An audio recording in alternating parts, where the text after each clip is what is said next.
How you doing, Pete? It's my pleasure to be here with Henry Hill. It's my pleasure that you invited me. Thank you very much. You know, I knew you were going to be in the area, and when I called your number and My fiance. your fiancée answered, who I said is a very lovely lady, by the way. I thought we can't pass this she's up. Cool. So I appreciate the opportunity. It's my pleasure. And let's just tell me a little bit about your background growing up, Henry. My background growing up. Is that what you call it? You know, where were you born? I was born in Manhattan, raised in Brooklyn. I took the wrong Y in the road. You know.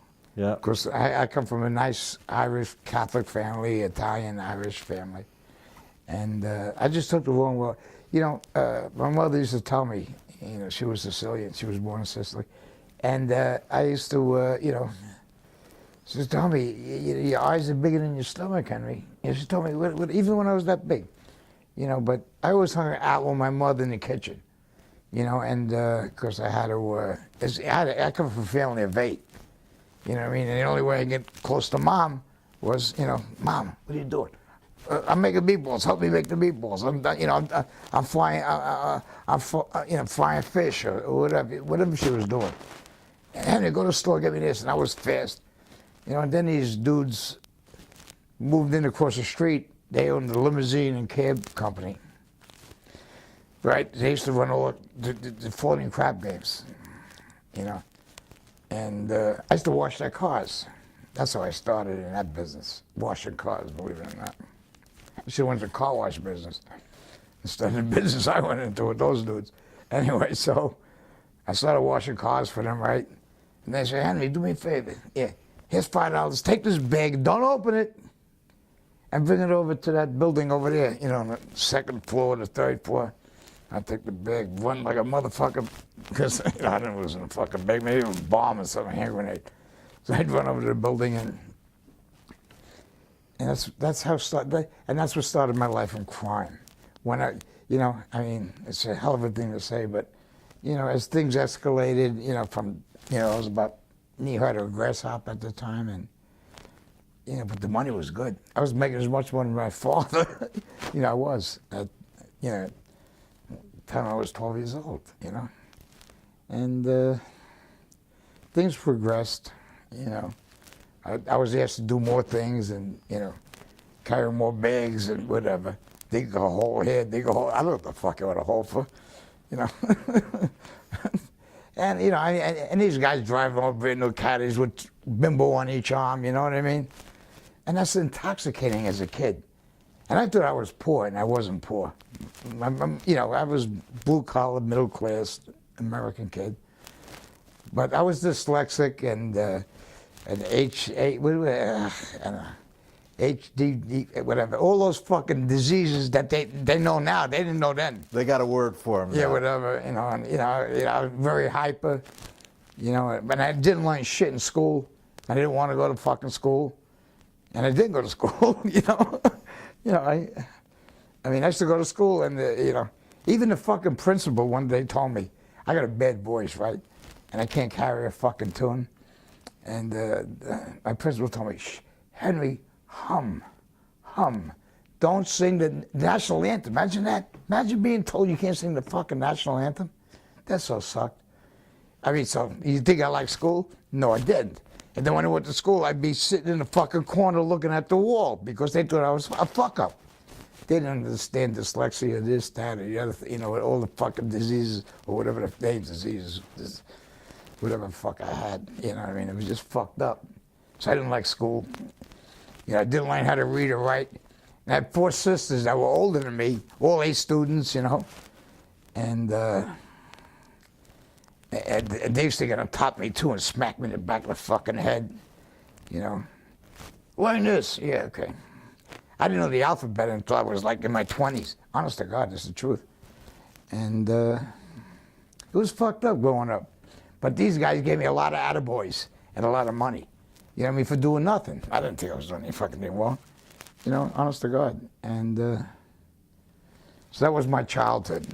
You know, and I never went to high school. I barely graduated junior high. The only fucking reason is because we threatened the teacher. I was PS 214. And, you know, they just want to get me the fuck out of there because I was, you know, unable to handle it. He just said, fuck you. You know, go on to high school. Yeah, like I went to high school. I went to high school for about 4 days. I said, fuck this. So basically, these guys at the cab stand, And, yeah, they patted you on the head. They treated Henry good. Henry felt like something, didn't he? Exactly. You know, I mean, you know.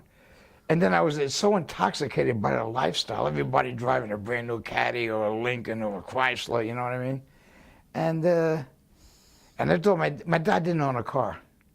He built the subway right to Euclid Avenue. He got off it, went and bought a house, you know, and I thought I was poor, honest to God, until I, you know, met these dudes. Then I really knew I was poor. Guys walk around with fucking, you know, the fucking $100 bills in the pocket to choke a horse, diamond pinky rings the size of that, you know, and beautiful bimbos on each arm, or young ladies, whatever you want to call them. You know, it was a fucked up childhood. Then I became, then I realized, you know, when I was about 16, 17, they started asking me to do more things for them, you know what I mean? I says, fuck this shit ain't right. You know, I says, I'm getting out of this fucking business. So I went and joined the paratroopers, the Army. I said, there's a way out. I know there's a fucking way out. So I try to get out of it, right? And my friend had just joined the Marines. Carlos, he was a prize fighter. You know, he was second to winning the Golden Gloves anyways. But he joined the Marines. So I says, fuck, I got to do better than my friend. So I says, all right. I went down to the recruiting office. You know, I said, please. I couldn't even fill out the fucking application. The recruiting officer filled it out for me. And, yeah, next thing I knew I was at Fort Dix. Then I was at Fort Benning, Georgia. Then I went to Bragg. Then I went to fucking Fort Lee, Virginia. Loved that town. And then I went back to Bragg. And, you know, did my fucking time in the Army, and fucked up a little bit, you know. Became a cook and baker.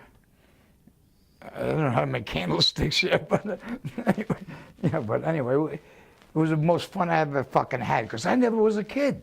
I mean, these fucking guys, they kept me fucking busy 24/7. Or, you know, when I was allowed out of the fucking house, which I used to climb down the drain pipe in my bathroom, right, to sneak out of the house so I could sit across the street and watch them play cards. This is play a brisk, you know, pinochle and hearts and all that shit, you know, because they always gambled, you know, 24/7, you know. I look out the fucking window. I'm supposed to be sleeping. I ain't gonna sleep. How the fuck am I gonna sleep? But, you know, I want to see who's winning, you know. Maybe I'll buy in here. So you got out of the service. Yeah. And then what happened? And what happened? I tried to stay in South Carolina for a while, and I said, "Fuck this! I'm going home." I go back to Brooklyn, right? 21 and a half years old, right? And I just, you know, I says, "Fuck the Carolinas," you know, which I really liked, you know, North Carolina, South Carolina, but it was so fucked up. So I go back to New York. What am I gonna do when I get to New York? I walk across the street. Hey boys, how you doing? Hey, you know, some, you know, here's some, you know, they give me some fucking steak money, you know, whatever the fuck you want to call it, you know. Here's a couple hundred, you know. Which I'd left, you know, I left Carolina. I had a few hundred in my pocket, and I was back in life in New York second, as they say, you know. I was just back in the fucking life. I mean, everything at your fucking fingertips, you know. I'm fucking 22 years old, 21 and a half years old, right? Come on, we're going to Cooperstown, okay. Who's playing? Sammy Davis. You know, who's playing here? Nat King Cole. Who's playing? Paul Anka. Okay, no, I don't want to. Get in the fucking car, you're going with us, you know. And then I met my wife, Karen. Actually, I was engaged to another Italian girl at the time. And her mother was a bookmaker. It's so fucked up. You know, and... Let me ask you, your mother's Sicilian? Yeah, my mother was born in Sicily. Was born in Sicily. Yeah. Your father was Irish. Born in Ireland. So strong Catholic background, no matter how you cut it. I was an altar boy, believe it or not. No, I believe it. I believe it. And the cab stand, what family was that affiliated with? Lucchese's. That was affiliated with Lucchese. Yeah. But you know what? All the people from Murder Inc. used to come there, which, you know, Lucchese's actually controlled Murder Inc. You know, Rosie's candy store. How many times on North Avenue? How many times I went there with Paulie? You know, Paulie liked me like a son. In fact, he liked me better than he liked a couple of his sons. He had 3 sons. And, I mean, and these guys, fuck, you know. I mean, you're a little kid, and you see these fucking guys coming with these fucking fedoras on and, you know, rah, rah, rah, rah, rah. Yeah. And I knew two kids I went to school with, believe it or not. Their both fathers were electrocuted, you know, with the Murder Inc. Yeah, it's just nice. Can you explain Murder Inc. for us, Henry? Yeah, Murder Incorporated, you know, it's like the Jewish mob. It was Bookwalter, wasn't it, that started it? Bookwalter, you know, the Jew boys, excuse me. Yeah. I'm not anti-Semitic, you know, but yeah, it was the Jewish mob, you know, and, but Paulie kind of was right in with them, you know what I mean? And, you know, with Tommy Three Fingers Brown, Lucchese, you know, they kind of, you know, they were a pretty powerful family in those days. You know, they had all of the garment center, they had all the trucking, a lot of unions. I mean, it was big business. And then, you know, back in those days, you know, you want to call it big business, it wasn't, you know, General Motors, but it was run the same fucking way. Paulie, anyway, was it, his last name was Averia? Very, yeah. Yeah. He, was he... He was a capo in the Lucchese family. He was a capo. Yeah. He was a capo. Well, you know, when they formed the commission back in whenever they fucking formed it, him, his brother Babe was made man, Lenny was a made man. He had 5 brothers, and the 3 of them were made men. And then they closed the books, and you know, whatever that means. Right. Yeah, if you understand that. Right. You know, they stopped making made men. Yeah, right. You're right. They shut it down for a while. Yeah, they shut it down for a long time. You know, and so these guys all became capos. You know, and Paulie was the meanest of them all. He was, you know, I mean, and him and, you know, I don't want to throw names around, but, you know, Johnny Dio, the guy that blinded Vince Fazeli, reporter, you know, he was another capo, and then there was, you know, Tony Ducks, you know, and Carmine Gribbs. I forget who, there's another one. There was like 5 capos. And there was no boss of the Lucchese family. Well, then, you know, when Three Fingers died, they just, you know, formed this thing of their own, you know, art thing, whatever they fucking, you know, whatever they want to call it. But there was no godfather. Well, they were all godfathers. Well, they were all capos. Yeah. There was nobody above them. The capo, would you say they were? The capo was a top dog. In other words, Exactly. Like they were all equals. They Exactly. Yeah.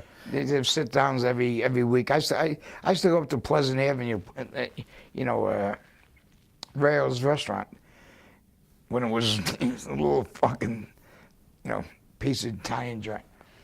And they used to sit down all the time and, you know, talk business. And I used to try to get up to leave because I don't want to be in, you know, I don't want to hear what the fuck they're talking about. No, Henry, you can stay. They used to chase everybody else. What the fuck I want to stay for, you know what I mean? You know, they listen to them bullshit and cut up, whack up whatever the fuck they whacked up, you know what I mean? Money, this, that. You know, one guy had the numbers, and another guy had the fucking drugs, another guy had the bookmaking. You know, it was fucked up. It was really fucked up, you know. Henry, what was your title and like your position? What would be the name for that? I was an earner, you know. I ain't gonna say I was a soldier, you know, even though. What's the difference between a soldier and an earner? Well, you know, soldiers, you know, he could possibly be made a made man. You know what I mean? That's the difference. You know? You were an associate. Associate, yeah. You were an associate. And I tried to the fact that you were not full-blooded Italian, you could not become a made man. Yeah, but Paul used to tell everybody I was his nephew. So no one ever could. They thought Henry Hill was a fucking, Another name. yeah, for yeah, you. yeah, makeup, because everybody had, nicknames and, Right. this and that. And he said everybody was his nephew, Paulie, thanks, which opened a lot of doors for me in the city, Paulie was Paul Sorvino in the movie Goodfellas, right? Yeah, Paul Sorvino played Paul Vera. Paulie, and then his brother was Tootie. Tootie. But who's? They changed the names a little bit. In other words, did he have a real brother named Tootie? Yeah. Okay. Tootie had a wooden leg. Okay. He got his leg blown off. Tootie happened to went to war in Korea or some fucking war. Korea. And he lost a leg. And he was a cool dude, Tootie. Oh, I'm sure he's passed away by now. And he owned a pizzeria around the corner from, Mm-hmm. Would you say that Goodfellas was an accurate depiction? Like they're saying, Ivy Soap, 99 and 9/10. Okay. Then they cut, they had to cut like 36 minutes out of it. Otherwise, they was going to rate it X, and Scorsese and Warner Brothers were back and forth. I'd love to see that 36 minutes. If you're nice to me, maybe I'll let you see a disc of it. I would. I'd love to see that. But most of it was just pure violence, and that's why they were going to rate it X. And the Warner Brothers didn't want it X; they wanted it R, whatever, whatever. That's Yeah, they want to keep it Hollywood. at R, so it draws a bigger crowd. It can draw a bigger crowd. And plus, they wanted to show 3 shows or 3.5, 4 shows. You know what I mean? And if the other 36 minutes would have made it, cut the time down. Yeah, whatever. I don't know. Can I ask you, in Goodfellas, such a big part of that story seems to be one, the drug element makes its way into the criminal world that you lived in. How did that creep in, and how did you see kind of like the criminal element kind of change? Let me tell you something. The Lucchese family handled all the drugs up in Harlem. Carmine Gribbs got 20 years. Carmine Tremonti was his name, and he did 20 years. He got 20 to life. I don't know. But each family had their own. We wasn't allowed to, mess with drugs. Police. We had all the numbers in Harlem. We had all the numbers in Connecticut. All the numbers, on the most of the East Coast, and that was Paulie's deal.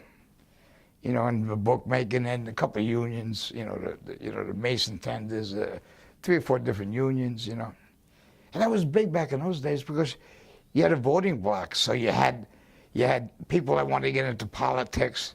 Hey, dude, we want to, we want this guy in, And, they had judges, DAs, whatever, whatever, the vote buried and this and that, They could, they controlled, they controlled unions, and unions were big back in those days. I don't know, I'm sure it still is.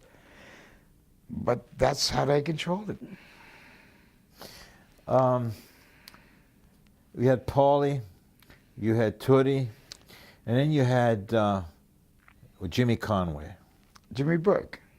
Right. Jimmy Burke was a Mad Hatter Irishman, okay? And when Huey Mulligan, I don't know if anybody heard of Huey Mulligan, he ran the Irish mob, in Hell's Kitchen, which is now they don't even call it Hell's Kitchen no more. I don't know what the fuck, they changed their name. It was a certain part of the city. And he controlled the whole Irish mob. And when Huey Mulligan died, Jimmy Burke took over. That was his real name, not Conway. And when Jimmy Burke took over, and he controlled some Mad Hatters, I'll tell you that. The Westies.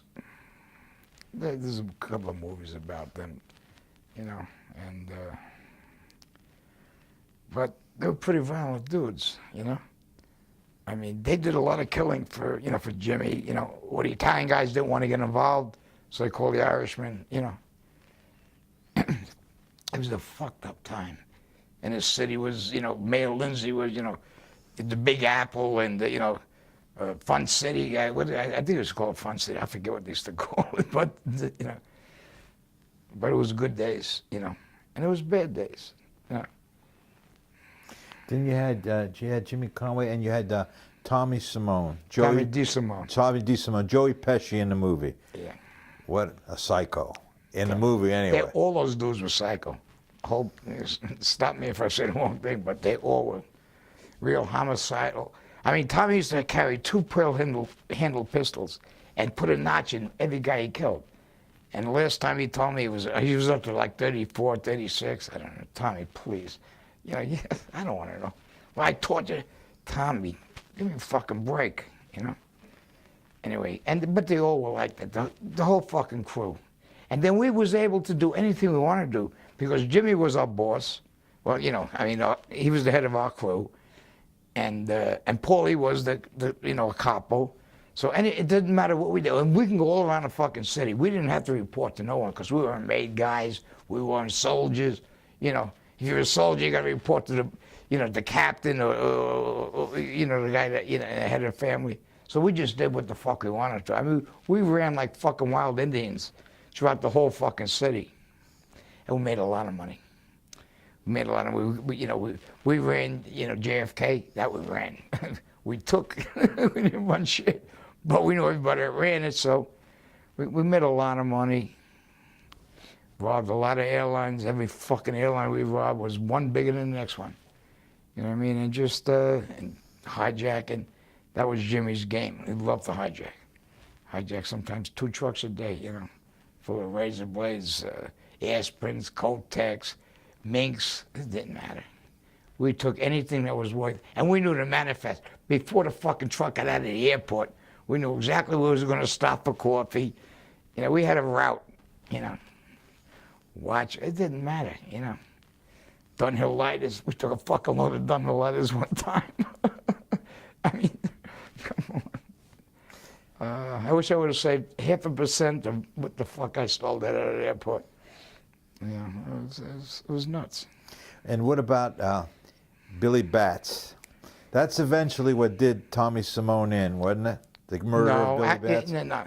That was part of it, but that wasn't. Yeah. Billy Batts was a Gambino in the Gambino family, right? Yeah. And John Gotti had a club right down the street from our club, Robert's Lounge.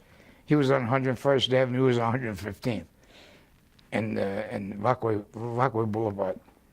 And there was always beefs with those guys. But Tommy had killed this kid named Foxy. I don't even know his real name. I know him as Foxy. But he had killed. Tommy was going out with Foxy's sister. And Foxy says, "Hey, listen, dude, stay the fuck with my sister." Yeah, okay. Yeah. Like Tommy paid him any fucking mind. And then one day, Tommy hears through the grapevine that Foxy's looking for him because Foxy was pissed off. Now he don't want to leave my sister alone. I got something for him, So when Tommy heard that, he went over to Foxy's house, right? Rings Foxy's doorbell. Foxy walks out and punches him in the fucking head. Tommy was a big dude. He wasn't like Joe Pesci. He was like 6'2" and fucking shoulders out to here. Tommy goes down the fucking ground, pulls out a fucking pistol and kills Foxy. One shot. Tommy gets up, walks out of nice fucking condos or whatever the fuck you want to call them, nice area in Howard Beach. And that was one reason why Tommy got whacked. And then when he whacked another Gambino, everybody, I mean, the last place Billy Batts was seen was in my fucking joint on Queens Boulevard. It was a half-assed Wiseguy joint. It was on the way to the city, 59th Street Bridge, from Queens Boulevard, ran into, heart of the city. And I mean, so many fucking times the Gambino's gonna hand me. We know, yeah, right. Even in prison when I was doing time, a gang of Gambinos come around me. What the fuck you guys want, We want to know the true story. I said, well, true story about what, They says, Henry, come on. I said, come on, what the fuck are you guys talking about? And there was, I think Paulie was in the room or Johnny Deere was in the room. I just looked, I said, I don't know what the fucking guys are talking about. You know, because we lived in like a apartments like this in a fucking joint, you know, on the dorms, you know, we cooked every day and that and that and that. And they fucking left me alone after that. But they, so many times, one time they tried to, you know, grab me, but they didn't. In prison, you mean? No, before I went to prison. Yeah. Anyway, there's another story for another chapter. Henry, one thing I think that's really, really well shown in the film too is when things start to turn. When, you know, after you're first in prison and it looks like I think you're going to go back, and it does it in the film by showing that day that, you know, the helicopter was after you and you're driving. And then the reason I'm bringing that up is when things did turn and the lifestyle started to change on you, and the paranoia, I would imagine, creeped in. It wasn't paranoia. It was reality, dude. how does living like that, moment to moment, feeling at any moment that's, you know, that is there, how is life to bear like that? Well, first of all, after the Lufthansa robbery, which the whole fucking city and every fucking cop and every agency knew that who the fuck did it. You know, it wasn't no fucking, you know. I mean, I mean, you know, we made a lot of money, but after the Lufthansa robbery, you know, which was, you know, they claimed $6 million, was $6 million plus all the jewels and blah, blah, blah. And, it was, you know, anyway, everybody started getting whacked around me. You know, all the crew. I mean, one guy took Stacks, Marty, you know, and they all kept falling. And every time a guy would get killed, the feds would come to my house. Hey, Henry, we know you was involved, blah, blah, blah. You know, and I was like, oh, you fucking nuts. I don't know what the fuck you're talking about. Henry, you're going to be next. You know, a week later, they find 2 bodies, some fucking where, or, you know, whatever. And they come to my house, they lay these pictures out. The nice thing the feds did, they used to wait for my kids to go to school. They would never come when my children were at the home, right? Me and my wife sitting around a fucking dining room table. And Henry, you're gonna go next. I said, why are you sure? I don't even know these guys, you know. He wasn't allowed to associate with known criminals. You know, I was on federal parole at the time. And, you know, I tried to play stupid, you know. They knew fucking better. I said, Henry, you know, blah, blah, blah. I says, dudes, I don't know what you're talking about, right? And after 11 of them died, one gal, this is Teresa Ferrara, and they found a torso. I don't know how the fuck they figured it was Teresa Ferrara, but I guess they did. And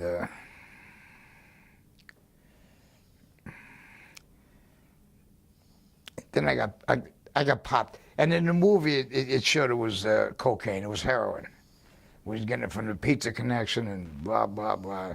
You know what I mean? And, you know, I never asked for my $500,000 that I was supposed to get from the score. You know, then I was supposed to get $250,000 from Marty's end, so like $750. Everybody that asked for their money got whacked. So I just figured, fuck this. And one day, I go meet Jimmy. We got a secret place we used to meet. And he shows me a fucking pouch, you know, a bag. And he says, here, you know, you met a lot of black dudes in prison. He says, stop moving this shit. I said, what is it? He says, it's pure heroin. I never even seen pure heroin at the time of my life, right? I'd seen heroin, but not pure heroin. He says, and of course, it's $250 a fucking kilo, blah, blah, blah. You know, they can whack it 30 times, you know, for the street. You know a lot of wholesalers and blah. I said, okay, Jimmy, I put the shit in my pocket. And I called a couple of dudes I knew up in Harlem, you know. But it wasn't coke. But now I start making like $25,000 a week. You know, so I'm doing good. You know, I'm coming up again. You know what I mean? Not that I was ever down. But I was coming up, you know. I mean, it was a lot of fucking money, 25 grand a week back then, you know, in the 70s, you know. So I bought a house, you know, blah, blah, blah, and all this other good shit. And 25,000 a week come to 40,000 a week, you know. And then I got popped. And when I got popped, right, Nassau County in New York popped me because I was living in Nassau County. And the feds were watching me, and I mean, I seen tail cars every fucking day on me, you know what I mean? But I figured it was over a little Lufthansa robbery, you know? And fuck them, they ain't got nothing on me. I didn't do a fucking thing. I wasn't there. They can't prove a fucking thing, so, you know. And I'm on parole. And so Nassau County, in the movie, like that fucking scene shows when I'm leaving the house, and they popped me. And I thought it was for Lufthansa robbery. I had no fucking clue that it was for drugs, right? And I was taking stupid Judy, I don't know what name they use in the movie, to get a fucking hat. And the rest is history. You know, it's in the movie. I mean, it shows you in the movie. There I am, Joe Schmo, in the Witness Protection Program, you know, standing on line like everybody else. But, you know, and I was brought in, and then the feds come, and, you know, take me out, and they said, listen, you got two choices. You go to prison, you're gonna get killed, because, you know, if you go to trial, all this fucking shit and these tapes are gonna come up, and Jimmy was a partner, Paulie's son was a partner, and they have their own business. So I says, you know, you got no fucking choice. I'm in the U.S. Attorney's office in Brooklyn, at McDonald's office, and they said, you know, he brought a 6-pack of Heinekens in, so I had 1 Heinekens, 2 Heinekens. I mean, I knew what the fuck I was going to do at that point. You know, so, dude, where do I sign? They called in 2 squads of agents, you know, come on, take him to a safe house, go grab his family. You know, so we went out to the Hamptons for about 5 weeks. That's how long it took to get into Witness Protection Program back then. And I had to go to Washington and blah, blah, blah, blah, blah. And so I had to sign a contract that never tell another lie. Seriously. You know, if we catch you in one fucking lie, we're going to prosecute you for every fucking thing we got on you. We'll turn you back over to Nassau County.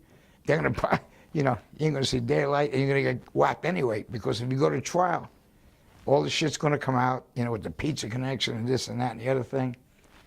So, and the rest is fucking history, you know. I wound up with the government, you know, I didn't trust them in the beginning, you know, and, but we became friends, and they're still my friends to this day. And Witness Protection was so good to me, and, you know. They treated you good? They treated me excellent, honest to God. And these guys would put their fucking lives up for me. Come on. I mean, in the beginning, believe me, I didn't trust a fucking soul. You know what I mean? But, you know, then I had to forgive myself for being a rat. You know, at one point I would have put a fucking 45 in my mouth and blew my fucking brains out before I'd ever even thought about becoming a rat. But, you know, times have changed. Now I paint. I'm a little, you know, I do artwork. I speak. I mentor kids. You know what I mean? I do what I got to do. But, you know, I'm mob art, you know, on eBay, and, you know, I'm living a life. The life of Riley, you know, William Bendix, the life of Riley. But, you know, life is good to me. What can I say? And there's somebody up there watching me that looks out for me. I outlived them all. I'm happy, joyous, and free. And, you know, things are good. Do you live in any fear, Henry? No. Fear. I lived in so much fear in my fucking life. You think I know about fear at my age? No. I just paint, I cook, you know, and life is good. That's all that's left, you know. Henry, Well,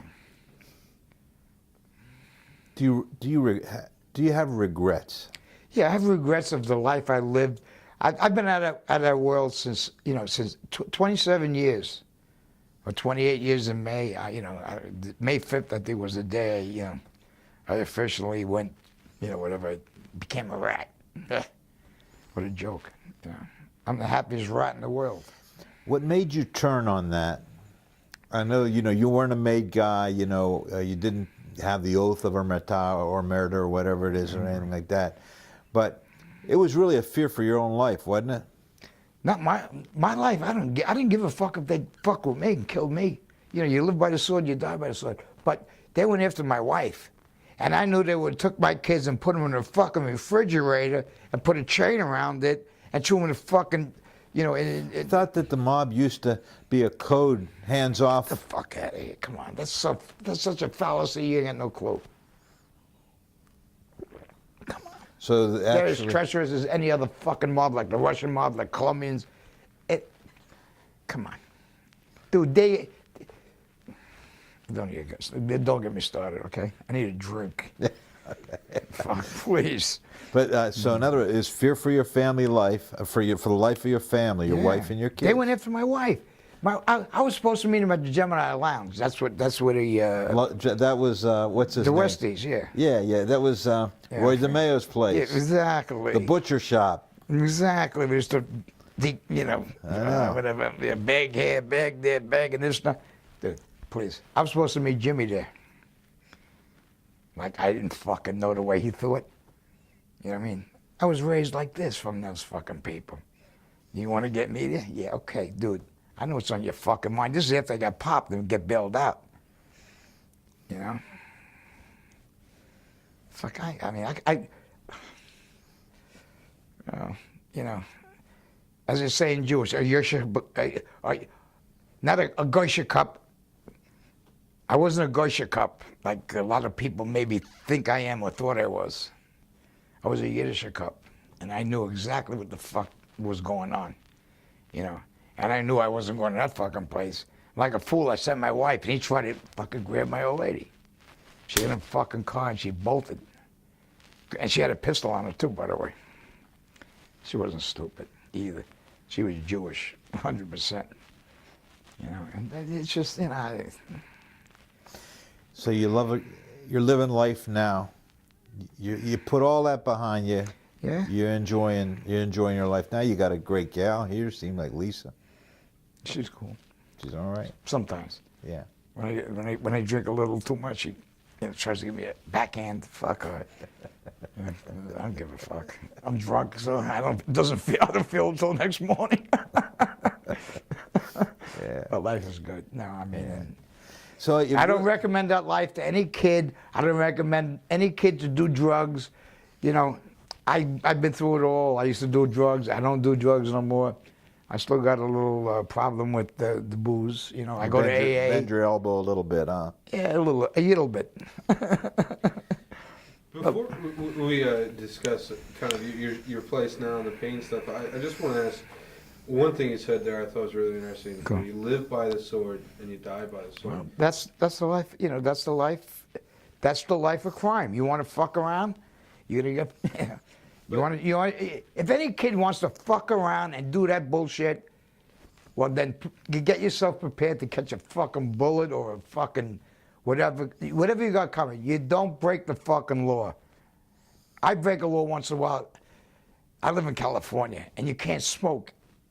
You know, in the bars or anywhere. In some towns you can't even smoke in the street. The biggest law I break is I get a ticket for, I'm outside of a bar smoking a cigarette, right? And the cops, you know, some rollers will come by and they give me a fucking ticket. We're fucking around, a couple of guys, right? We're smoking, laughing. Come here, because most of them know me. Come here, especially the rookies, you know. And they give me a ticket for drunken public. What the fuck? I'm in a bar. I don't drive. I don't commit. You know, I don't do nothing wrong.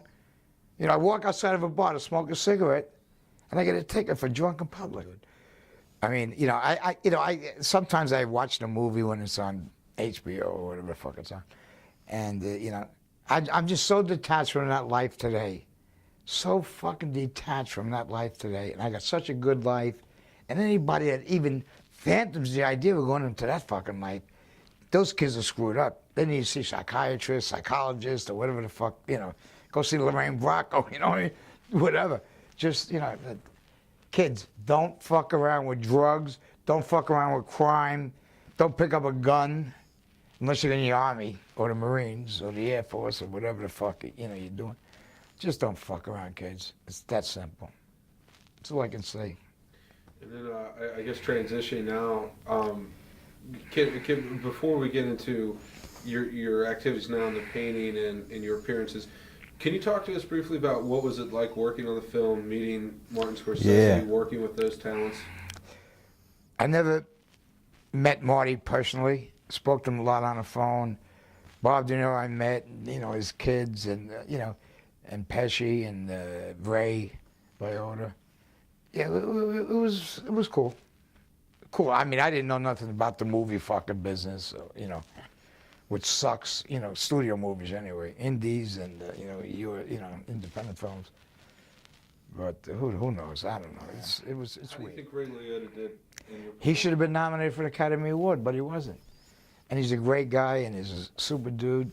Portray you accurately, would you say? To the T. Nailed it. Is that right? Fucking nailed it. That was you. That was Henry Hill, the real deal.